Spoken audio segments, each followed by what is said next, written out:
Vamos lá, pessoal, o terceiro vídeo a gente finaliza nossas dúvidas, tá bom? Alexandre de Camaçari, Bahia. Professor, qual a sua opinião sobre a produção literária brasileira na atualidade?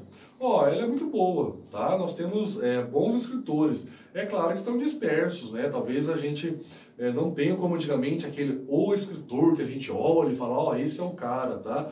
Mas eu acho que a grande vantagem nossa hoje é que o acesso é muito mais fácil, né? Você pode encontrar o escritor, ter acesso a ele com certa facilidade que antigamente a gente não tinha, tá bom? Segunda pergunta, Liana, de Imbituba, Santa Catarina.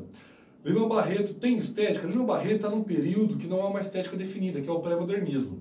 Ele tem características próximas do realismo, né? Muitos autores classificam ele como neorrealista, porque ele tem uma visão irônica, humorística, satírica, parecida com aquela do realismo, de Machado, claro, com uma escrita um pouquinho diferente, tá bom?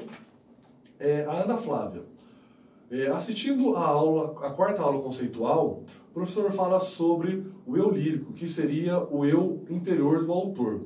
Eu fico então na dúvida, o eu lírico, narrador das poesias, ao expressar seu sentimento, seria esse sentimento também do autor? Teve uma pergunta sobre isso no questionário 3. Se eu não me engano, a última pergunta. Após as minhas leituras, concluí que o lírico é diferente do autor.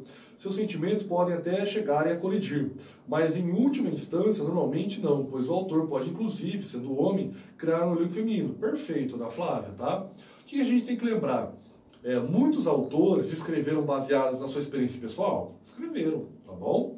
Se a gente pegar o próprio Lima Barreto, talvez essa experiência de morar no subúrbio fez ele escrever sobre isso. O que a gente tem que tomar cuidado? O eu lírico não é o escritor e o escritor não é o narrador.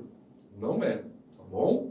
Porque isso não se sustenta. Senão eu teria que falar que só criança pode escrever para criança, só adulto pode escrever para adulto e velho para velho. Tá bom? Então as coisas não se prefiguram ali.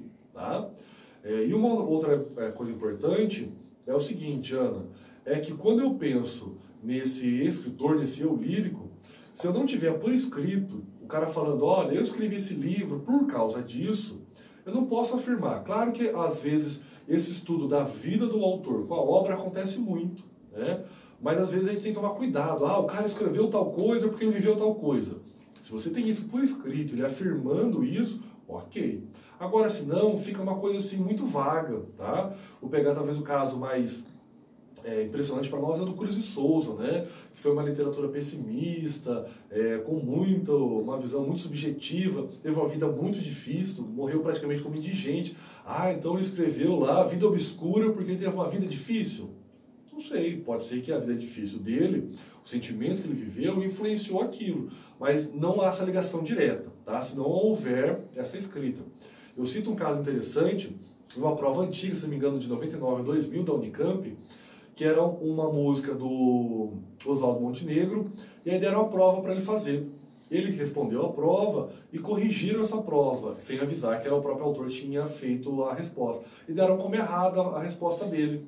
Para a gente entender que, às vezes, quando o cara escreve a obra, ele não consegue, na verdade, que o leitor atinja a mesma ideia dele. Tá? É normal, cada um lê de um jeito. Então, para você entender que essas leituras são diferentes. E aí aproveito aqui, a Tássia e o Ueda, a Tássia de Macapá e o Ueda de Balneário, que eles gostaram da aula. Fico muito feliz, tá bom? E agradeço aí todas as participações e nos encontraremos na próxima disciplina de literatura. Um abração.